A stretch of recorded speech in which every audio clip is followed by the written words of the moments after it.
Good morning, everyone. Merry Christmas, happy holidays. Welcome to the RotoWire Fantasy Soccer Show. We are here to discuss one of the best slates of the year, the Boxing Day, December 26th. It's a 5-gamer. I think we had horrible Boxing Day slate last year, where it was only 3 games. So we have an awesome 5-gamer to discuss. My name is Jack Burkart. You can find me on Twitter at Jack Burkart, joined as usual by Ryan Belongia. Ryan, I'm traveling today. I got the door background and the in-laws. But no one works harder than us. We're here to grind this slate over the holidays. Oh, Ryan, how are you doing? Boxing Day was a big day for you last year, right?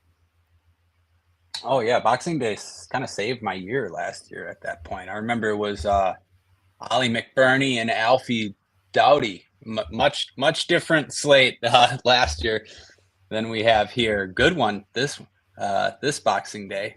5 games. You can make arguments for all the spots.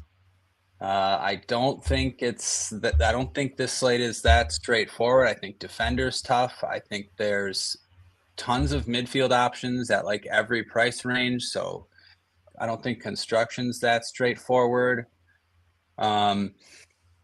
Interesting to see Chelsea as I thought. I wasn't expecting a 2.2 total. I wasn't expecting the keeper to be 6K. Like I don't see Fulham as like, this isn't Chelsea home to Leicester or something like that. They were just held scoreless against Everton. Not that matters, but still, like Fulham have been good. So it's an okay home spot for Chelsea, I guess. And then after that, it's kind of just all the same, teams with the same implied totals, similar win odds. Bournemouth home to Palace, Newcastle home to Villa, totals around 1.8. Forest and Spurs, similar total, highest total overall, that Forest Spurs game. We just saw Spurs concede 6 to Liverpool, score 3. They've been involved in some wild games this year, so I guess that makes sense. And then West Ham away to Southampton. So besides Chelsea, the next 4 favorites have like similar totals and similar spots. And I don't think it's obvious, I guess, where to go after Chelsea. So pretty good slate. What do you think? I think it's a very good slate. And you just said, I don't think it's obvious where to go after Chelsea. I'm not convinced this is a great spot for Chelsea for DFS. Fulham are a solid team. They're on the road in this spot, and Chelsea have looked really, really good this season under Maresca. But I think Fulham earned a draw against Arsenal, right? And they've been playing pretty well this season. So I'm just not convinced that I want to hammer that spot. And Chelsea pieces are expensive. I think Cole Palmer is 10,400. So I think he's probably still the best overall projected play. But, you're paying a pretty penny for him. And then the forwards are kind of expensive. Like Joao Felix is in our projected starting 11. I'll try to scroll up there. I only have one screen, Ryan, so I'm playing the show on hard mode right now. They're just expensive for a pretty good spot according to the odds, but it's just not one I want to hammer in. Like, do you want to pay premium prices for Madueke? Do you want to pay a premium price for Felix? And Nkunku is a really early sub risk. I kind of feel like looking to other games, like everyone in Bournemouth and Crystal Palace is pretty cheap. Like we have a cheap Semenyo, who I'm always playing these days. And then you have Eze, who's cheap as well. So that's worth looking at. I mean, Tottenham have been shambles, so you can play pieces on both sides of that. That could be exciting. It might be a day to play really cheap Southampton players as well. The only game that I'm interested in avoiding, Ryan, is this Newcastle-Aston Villa game. I don't know. I just tend to avoid Aston Villa in big slates, and it mostly works out in my favor. Yeah, I agree with you. I think that Newcastle Villa game, I think it went off last season. But yeah, I agree with you. Just in general, tend to avoid Villa, especially now. But Newcastle have been playing well, kind of flying actually. They have some pieces that might be options too. Lewis Hall at defense, maybe Gordon at forward. I don't think forward is that straightforward. Yeah, let's get into it. Jack, I've done the show my entire career just on one screen, just a little laptop, living that boomer life. So I think you can trudge through it just this Oh once. my. Well, I'd like to see you handle the scrolling duties, Ryan. So folks, Ryan and I are going to embrace debate today. No agreeing. We're from Wisconsin, so we just think it's polite just to agree with each other the whole time. But Ryan's a fish. He was good a few years ago, and I think it's over for him. So we're gonna have some back and forth. It's gonna be a venomous show, Ryan. Let's talk about forward though, where you say there's no clear plays. So you're basically saying Jared Bowen's unplayable. I'm just kidding. Jared Bowen looks like a pretty reasonable option at the forward position. I'm thinking about cash games right now. 8,400, not a priority set piece taker, but depending on the personnel, it looks like Emerson took in swinging corners, and then Bowen did take overtaking out swinging corners in the previous game. So it might be a space, depending on the starting 11, where Bowen has some set pieces. So Ryan, I'd be curious about your comments on that. But it doesn't really seem like a spot where I feel forced to spend up for the forward position. Heung-min Son's been taking some set pieces, but he also hasn't been playing particularly well. In 9,000, he's expensive. I'm more interested in the cheaper forwards. We have a really cheap Ismail Assar, who's 5,600, who had a spectacular game against Arsenal recently. So I think he's going to be on folks' radar in an okay spot against Bournemouth. Got Antoine Semenyo and Ines Unal, who we are projecting to start, who are 6,500. Ryan, I think it might be a slate, at least in tournaments, where you might be looking at a lot of mid-range forwards. In cash, I think I do want to play Jared Bowen. It's not clear, and I do agree with you on that. So what direction are you leaning at the forward position?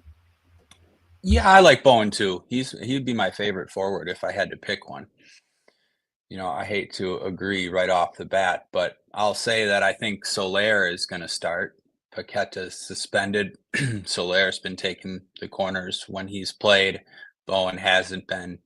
So if Emerson's in there, he might not get Bowen on any sets. He still might split, but yeah, there's just some risk there. It's a great matchup. I love Bowen as a player. Always plays 90 minutes, so you can play him regardless.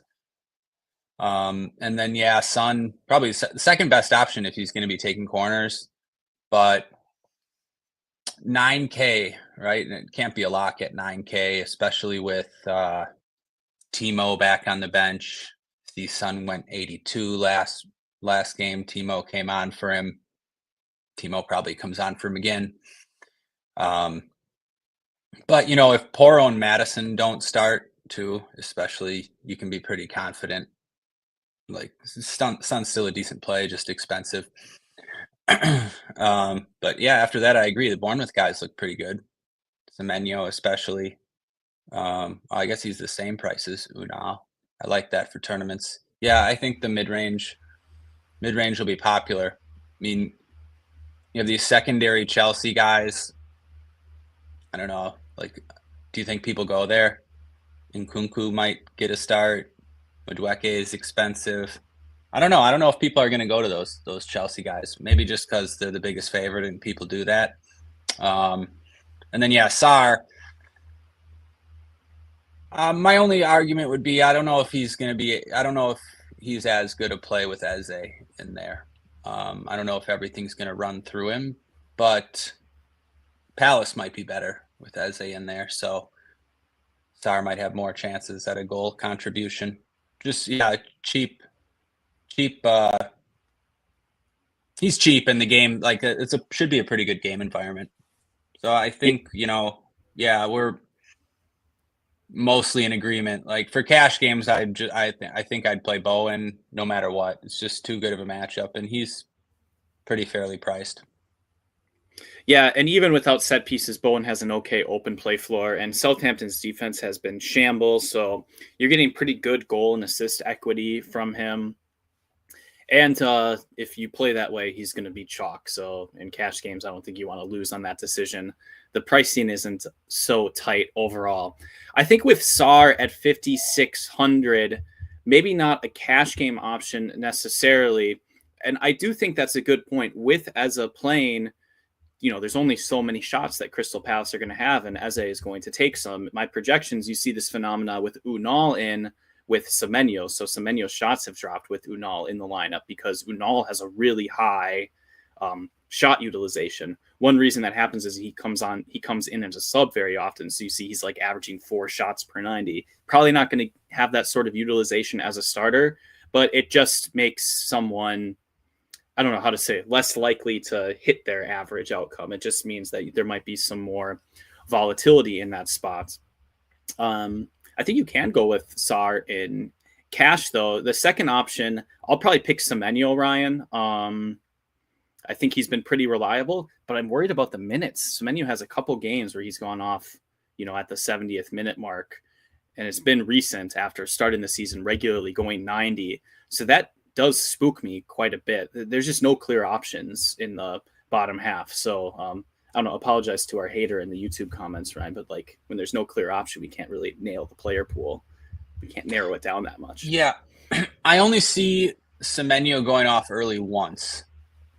I think he came off at 80 minutes. 89, 85. Once he came off earlier. All right, well. Still, you bring up a point that I meant to say, like, these teams just played. It's sort of congested fixtures now. So, yeah, subs won't surprise me. Rotation won't surprise me. Yeah, just in general. Yeah, agreed. A couple good tournament plays. I like Mateta at 4,900, just someone who can get a cheap goal for you, especially if you're trying to play like expensive Chelsea pieces.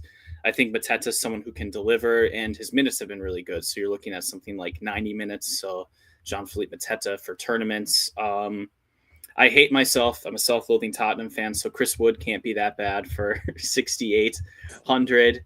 And Evan Nielsen at 6,100. It just seems really easy to pile on a lot of Bournemouth pieces in this spot, Ryan. We're going to talk about Ryan Christie later at 4,000, but I could imagine myself building lineups with as many as 4 Bournemouth pieces on a 5-game slate. I mean, it's something where I think they get a lot of possession, they get a lot of floor points. If it's a game where there's 3 goals, I think there's enough floor to justify stacking on a 5-game slate. I'm curious what you're thinking of from the forward position in GPPs. Yeah, I'm just thinking, are Bournemouth really going to start Evan Nielsen and Unal together? Maybe. I don't know. I don't think we've ever seen that. I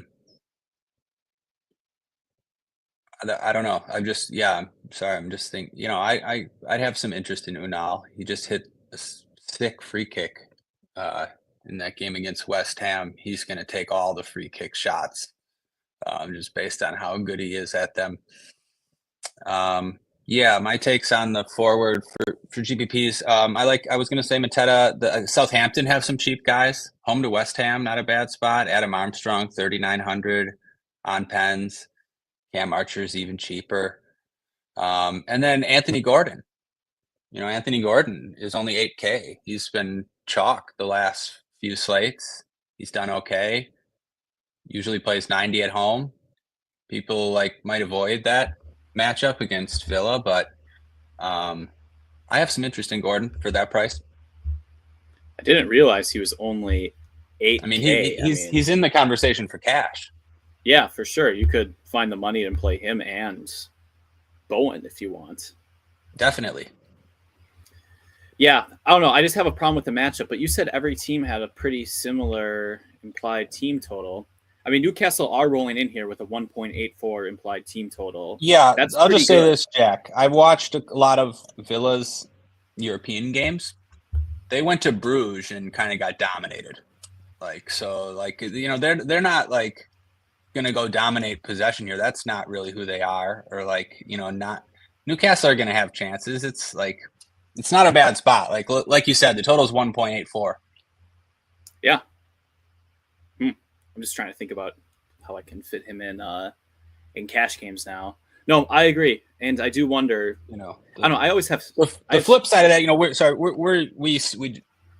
Villa's been beating all the big teams. They just beat City. They shut out Arsenal or Chelsea. I forget. It's been a great season for them. So yeah, I look at Villa too, and don't usually target teams against them, but I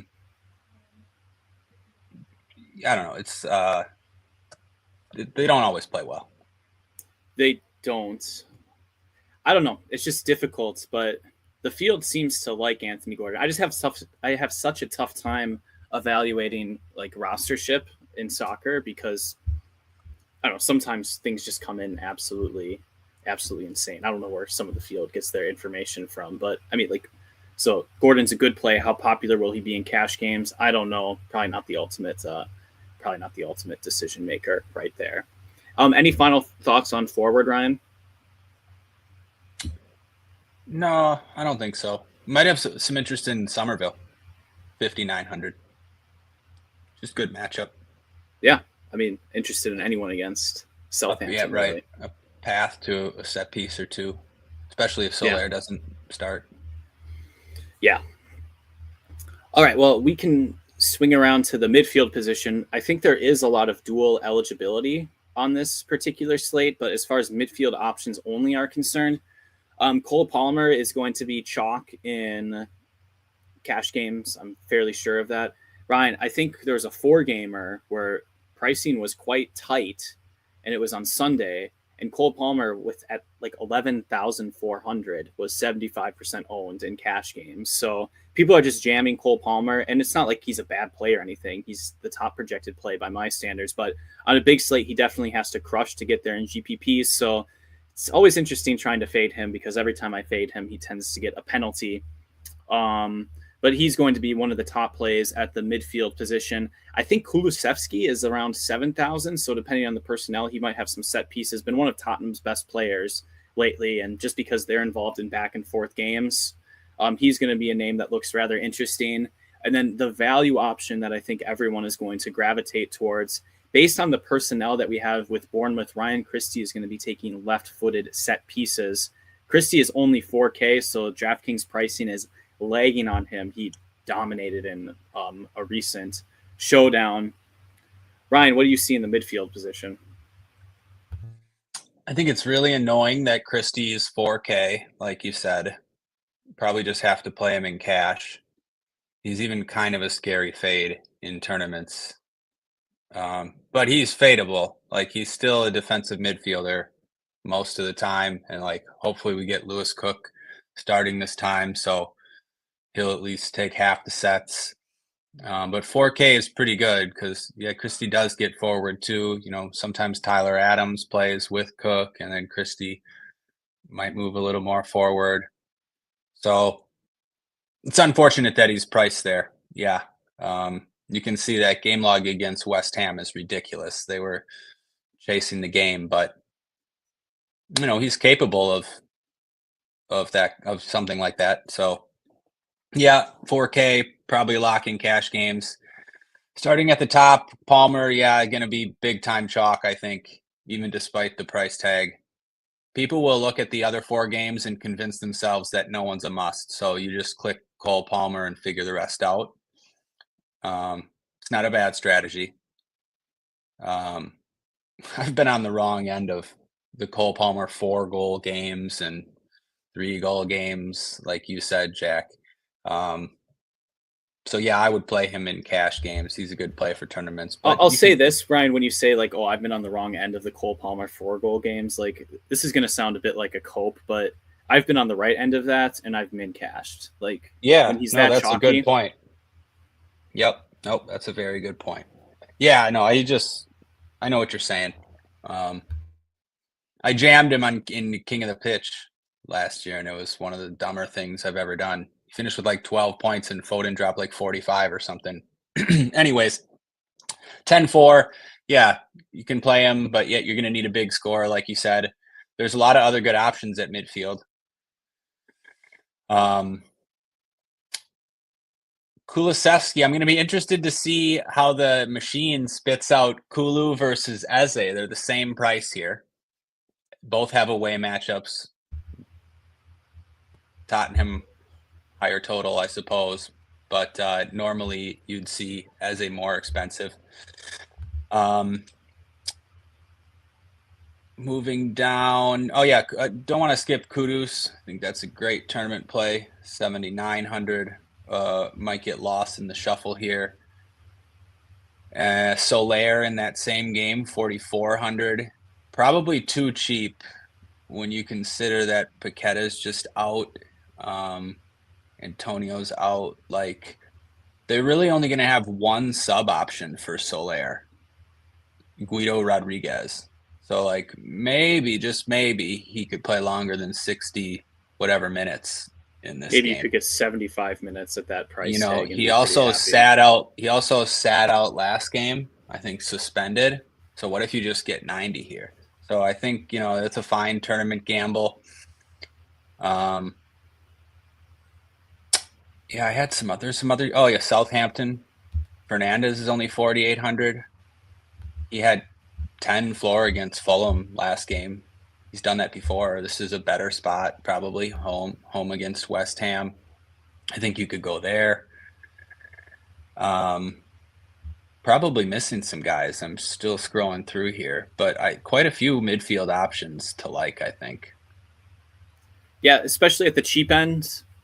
Like you were talking about Carlos Soler. So let's just say a crystal ball said Soler is going to play 80 minutes. You could play him and Christie, you know, maybe one in the utility spot.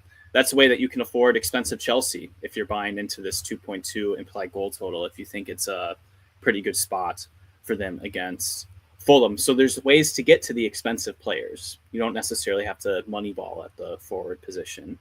I think I'm mostly talking tournaments, though, with that.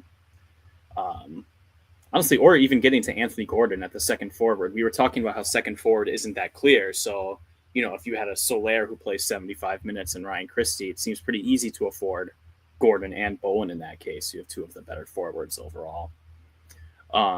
Yeah, Jack, seems pretty easy. You could just go Bowen, Gordon, Palmer, Soler, Christie. There's your 5 for cash. Yeah, and then there's no clear defenders. Defenders is efficiently priced, as we'll talk about. So, boom. You can still spend up for one of them. You can maybe even 2. You can spend up for 1 for sure. So yeah, that looks pretty good. Yeah. Cheers, Joe, from fellow Wisconsinites. I see you in the chat. I don't know where you're at, but yeah, we're both in Wisco too. Yeah. Shout out Joe. Thanks for tuning in. And shout out Matt, who's in I think Random Rules in our Discord. He's hanging out as well. We appreciate you all joining us live. Matt's always in here. Oh, thanks, yeah, Matt. He is. He's a true regular. You asked about Dejan Kulusevski versus Eza. So Eza's only 6,900, and I need to inspect it more carefully.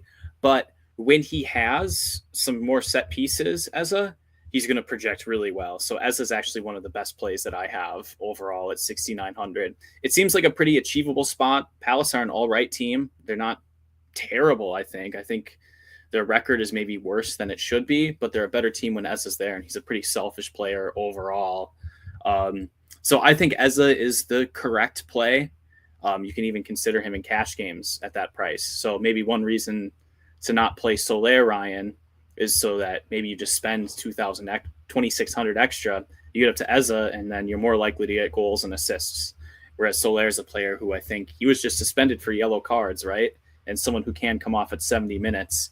And I know he's the central attacking midfielder, but it's Kudus and Bowen who do a lot more of the attacking work in that. And, you know, West Ham's offense just is not supporting like a band of 3 productive attacking midfielders. So I think that's one of the decisions that you'll have to make in cash games. Yeah, I agree. I don't have too much to add. I mean, that's what I think. I was going to say, yeah, I like Eze just in general. I think he's fine for cash. I wasn't necessarily expecting you to say that, but you know, people see the Q tag. That's nice. People think he's injured. He's not, I don't think. So that's nice. I don't know. Like, I don't think he'll end up that popular. No. Keith Van Kampenhout. Happy holidays from Appleton. I don't know, Ryan. For some reason, this has nothing to do with anything. But anytime like people follow on Twitter, like they always have like Milwaukee Bucks logos and Packers. Like I wonder if like a DFS is disproportionately represented in the great state of Wisconsin. But it just might be, you know, like when you hear a new word and then you start. It might be because there's actually bias. There's quite a few like DFS legends from Wisconsin too, like high stakes guys, OGs. Like, yeah, you might be right. You might be onto something. Yeah. the great DFS state overall. Ryan, Sandro Tonali was chalk last week, and it looks like Newcastle didn't get any corners against Ipswich. At least no corner crosses. Gordon took a short corner, I think. Do you think people are going to keep going back to the Tonali or is he best treated as just a pretty volatile player? To me, he doesn't seem like we have options, right? We have potentially Soler and Christie.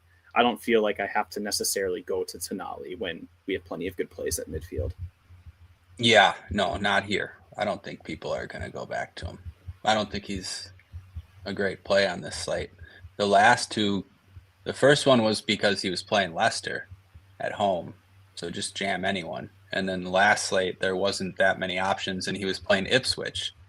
So, yeah, on this slate, there's like 4 players in the 4K range that I would think project better. So, no, probably not. But if you knew the ownership and he was going to be like, you could play him in tournaments. He's got a goal in him. Usually plays 90 and then would finish with 20 points. He's not an optimal play. Yeah, someone you can pivot to.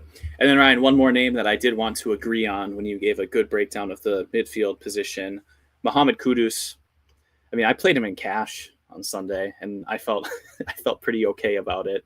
Or was it Saturday? I don't know. He scored 8 floor points and got a goal. Like, I will pay for that profile all the time, and it's a spectacular spot against West Ham. So, I think there's a lot of good ways to stack teams in this one, and I'll try to do that. But like, you can play Bowen, Kudus, and Soler in the same team and just hope that they pile on 5 goals, which can definitely happen. West Ham are not without their foibles, Ryan, but Southampton are particularly bad, and the West Ham talent, I think, should stand out there. Not a bad game-to-game stack either, because you can throw in, if you need the money, Adam Armstrong at 3,900, who you mentioned. That's something that's way too cheap. But too much caffeine. I'm all over the place. Is there anything that we missed with the midfield position, though? I think we covered just about everything.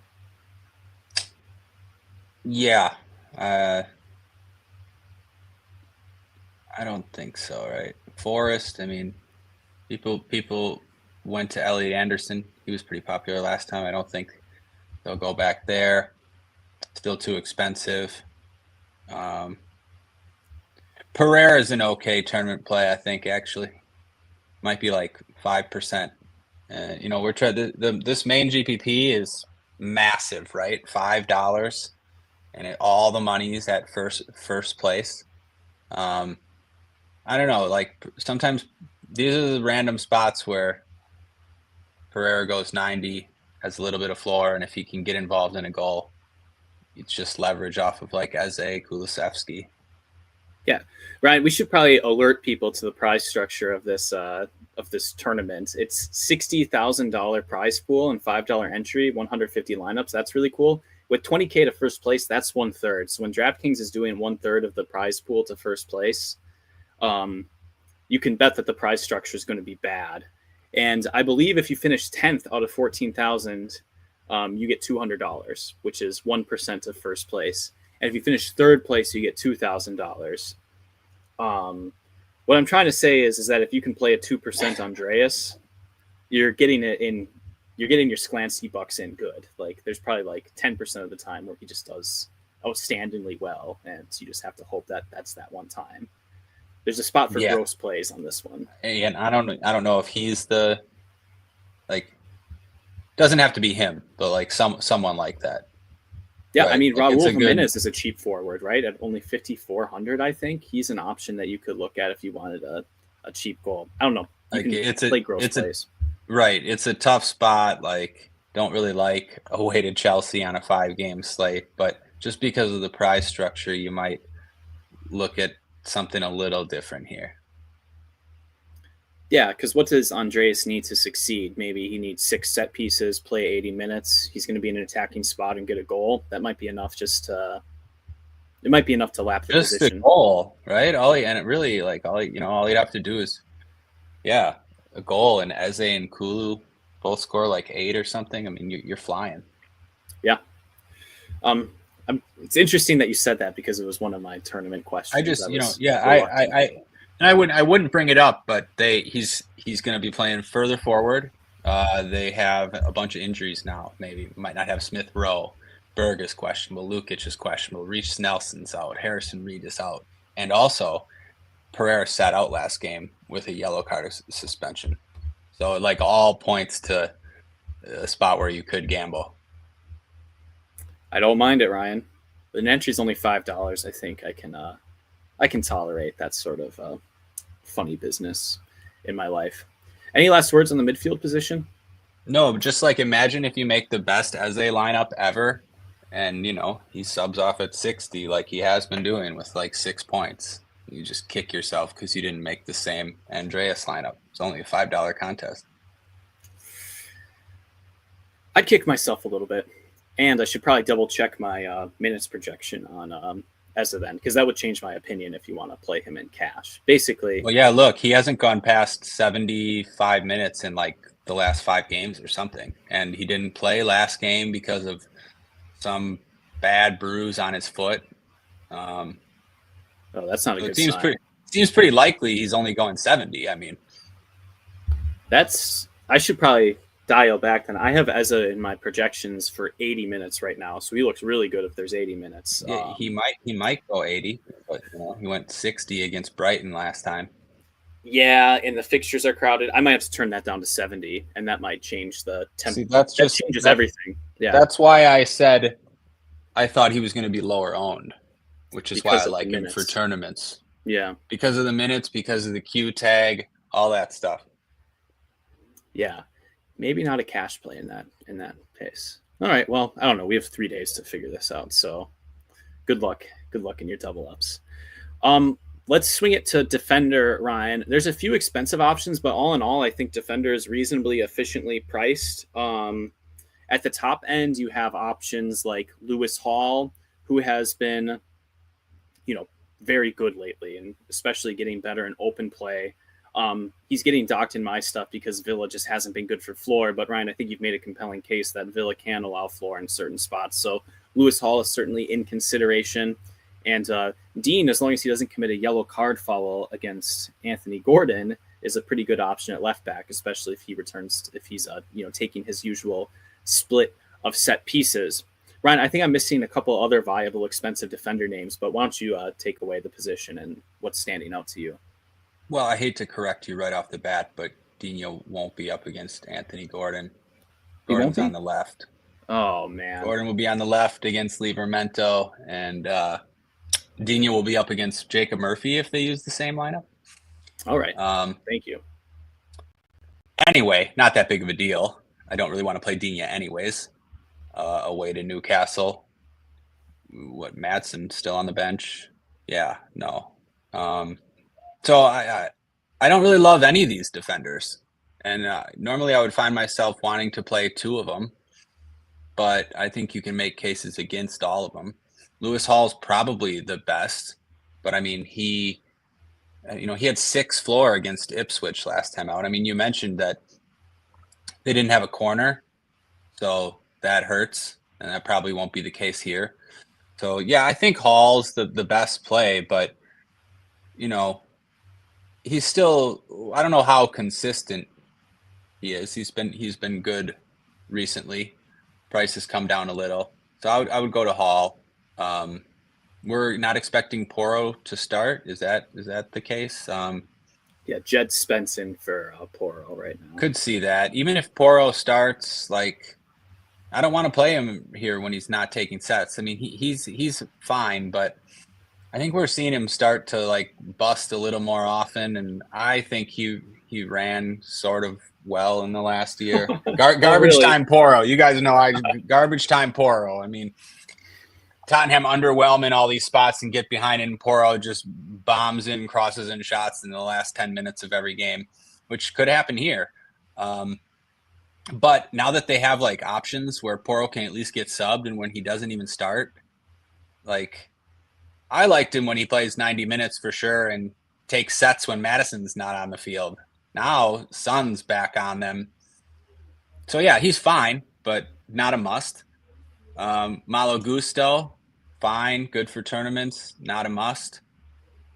Same with Digne, like you said. Like, he's had some good games recently, but we know plenty of times he gets subbed at 60 with a yellow card. So then what do you do? I don't know. Scroll down to 5,100. You have Emerson there. If, Emerson's got a sub risk, right? Great matchup, but sub risk, so it doesn't look great. Ryan Manning, he had been good for a little bit, then didn't play, then played 62 minutes. I mean, you could go there if he starts. If you get 90 minutes from either Emerson or Manning, that's pretty good. Yeah, they'd probably look like the best play on the slate, but both sub risks, and Manning plays for Southampton, so how confident can you really be for 5,100? And then after that, it's tough to really find anyone. It's a tough defender slate, Jack, I thought, because I was looking for reasons to fade these top guys, but I can't really find any. Makes me want to just scroll all the way down to maybe get a different construction. I don't know. In the mid-range, there's like Tyreek Mitchell's 4,500. You could do worse. Kyle Walker-Peters, 41, like depending where he plays. Not a bad matchup. But then after that, just scroll all the way down, I think. Oh, Jed Spence, I guess. I forgot. I was expecting Poro. So you have Jed Spence at 3,200. Well, Ryan, I agree. I don't know how you wouldn't after I pretty much mentioned everyone. I figured that you were going to come into this and tell me that there's too much value, so just play the best defender plays. And so it's kind of it's surprising but validating to hear that I also don't think the expensive defender plays are the best projected plays, but no one's really separating themselves from the field. And I think there is some opportunity cost, like, paying up for an expensive defender instead of playing the center back. That's the difference between a Soler and like a Mohamed Kudus. And so you just might want the attacking firepower on this Boxing Day slate. So I don't think it's a priority to get up there. If I do, I think the best option is Lewis Hall, just because I think it's a pretty good matchup, and I think he's the most talented of these players that we just discussed. I think there's universes where Ryan Manning just gets the dumbest 8 set piece game, and we're all seething that we didn't play him a little bit. So that's interesting. But my best projected value, and he's someone who doesn't even have particularly good game logs lately, but Southampton have had really tough fixtures. I think they played top 10 teams the last 6 weeks. Haven't looked good, but Kyle Walker-Peters only 4,100. Let's say he does start as a wingback. West Ham aren't that dominant with possession, and Southampton can keep the ball a little bit. They have a new manager, so I don't know how much their identity will change, but Walker-Peters seems fine, especially as a wingback at 4,100. So the machine was spitting out a lot of lineups where it was spending its salary on attackers. And then I had Kyle Walker-Peters and Konstantinos Mavropanos, 2,900. So it must be a player who's randomly getting shots lately, on set pieces. Surprising to ask you who the punt is. I was going to ask you who the punt is. Mavropanos. I see. 6 shots in his last 3 starts. Makes sense. Got subbed off against Brighton with the yellow card last game, so I don't know if we count that. But I guess it makes sense. I was looking at Kilman too, just 200 cheaper, similar, and then same price too.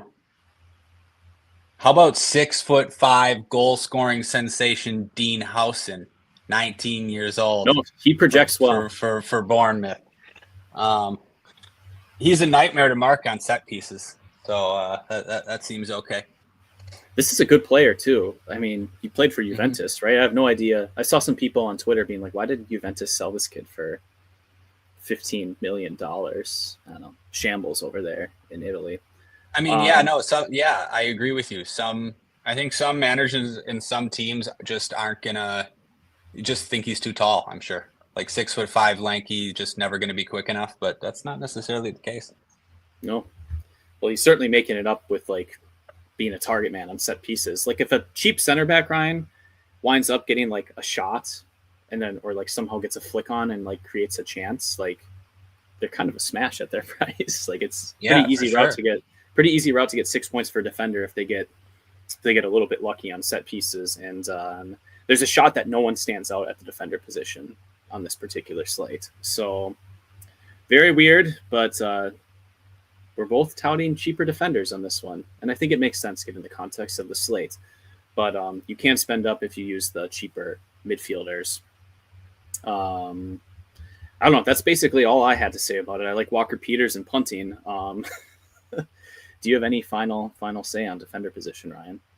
No, I'll just say before the last podcast, neither of us mentioned a Nottingham Forest defender. I was never going to play a Nottingham Forest defender. And then they show up with wingbacks. And then they show up with wingbacks. And I throw in Ola Aina because I had Sells, and now I have a king of the pitch ticket.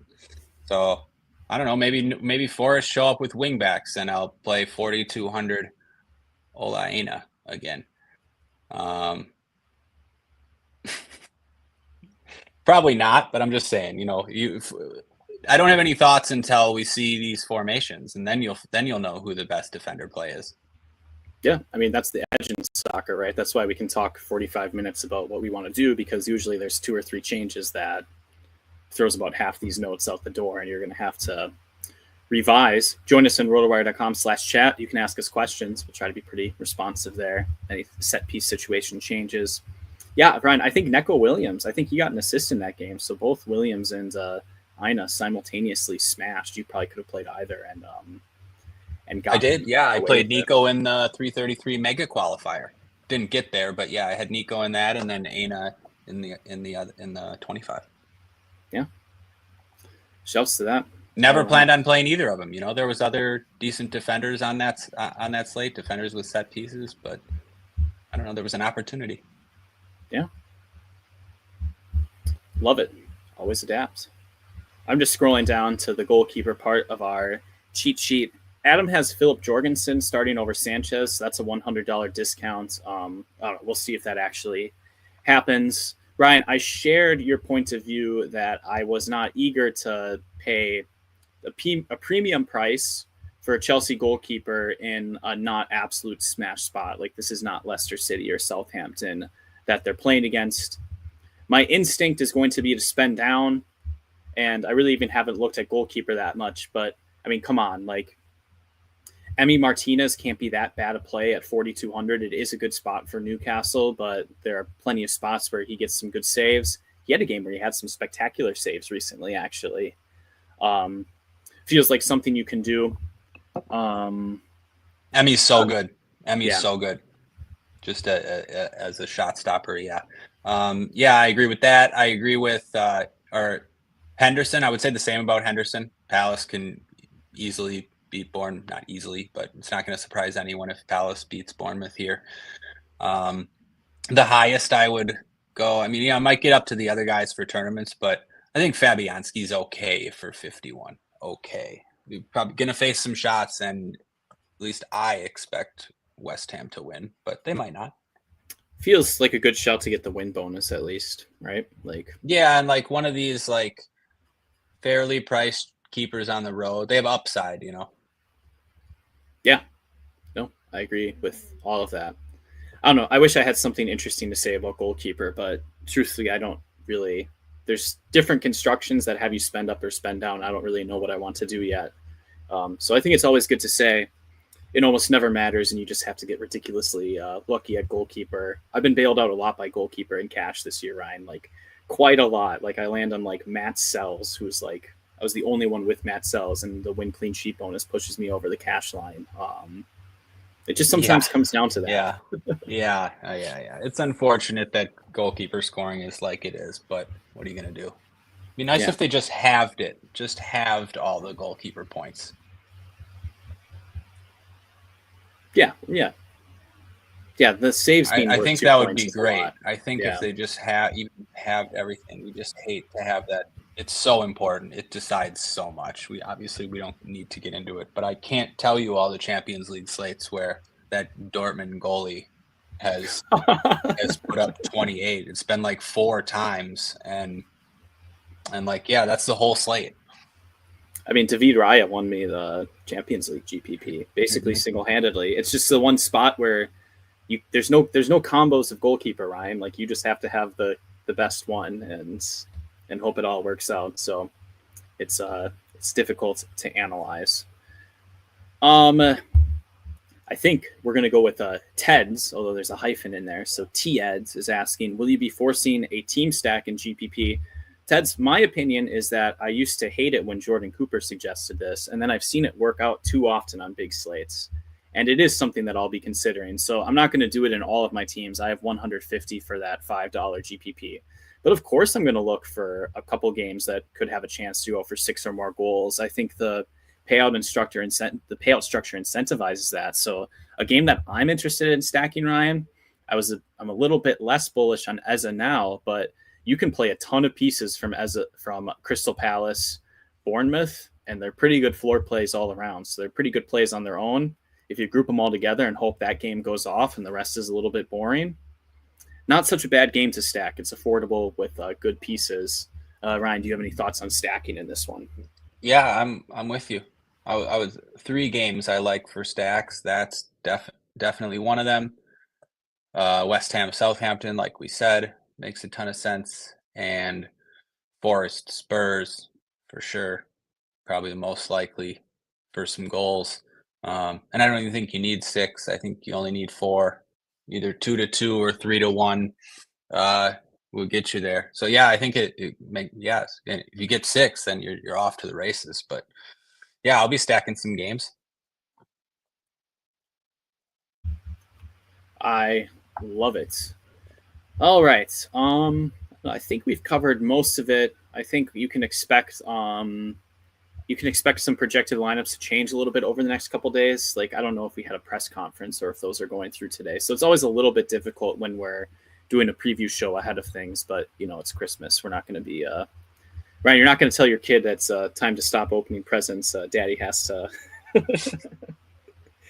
I have to tout. Yeah, no, I'd rather not on Christmas. That would be bad. Ryan, let's do some flag plants. The people love a flag plant. I had mine and then I forgot. No, I'm actually going to go with Sar. I'm going to go with Ismaila Sar as my flag plant play. He's going to be someone who I'm planning to have a big position in GPPs.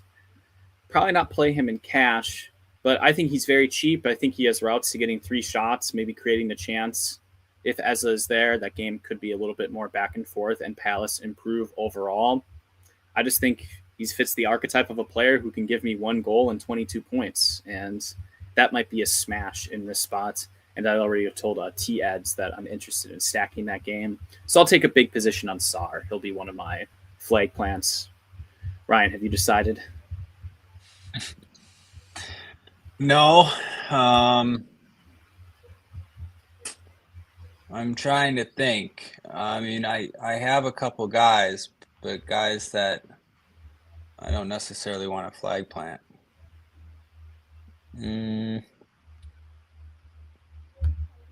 Cole Palmer. My flag plant is Cole Palmer. Oh yeah, I can't do that. No, no flag plants. I don't have anyone. I don't see anyone popping out. I don't want to say a flag plant of a guy that I'm gonna have play like 20% one or two of, right? You know what I mean? No, I know what you mean, but fair enough. You don't have to. You don't have to get a flag. Sorry to the people. Sorry. Very good. Yeah, I mean, in that spirit, Ryan, like when I say I flag plant Sar, like how about this, Jack? I'll flag. I'm gonna flag plant. I'm gonna flag plant a sub 3K defender. No one specific, but a lot of my lineups are gonna have a sub 3K defender. A lot of my lineups. So you're saying that the optimal is gonna have a Mavropanos. I'm just giving away the construction. All right. Yeah. I dig it. So, I'm not afraid to say a name. Ryan's going to give a construction. We're always very flexible here on the RotoWire Soccer Show. Thank you, everyone, for listening. I hope you have a great, safe and fun and enjoyable holiday. Safe travels, all of that stuff. If it's snowing, drive slow. And remember, when it's snowing, you never want to go faster or brake. You just want to go in a straight line, nice and calmly. Best advice I ever got. Even though it seems a little silly at first, it does help. Thank you, everyone. Best way to support the program is to become a subscriber, rotowire.com/soccer trial. 48-hour free trial. So if you want to check out, you see this big GPP and you want to check out what we have to offer, it's a great time to use rotowire.com/soccer trial. Join us in Discord, rotowire.com/chat. On behalf of myself and Ryan, good luck on Boxing Day, everyone. Thanks, Jack. Good luck, everybody.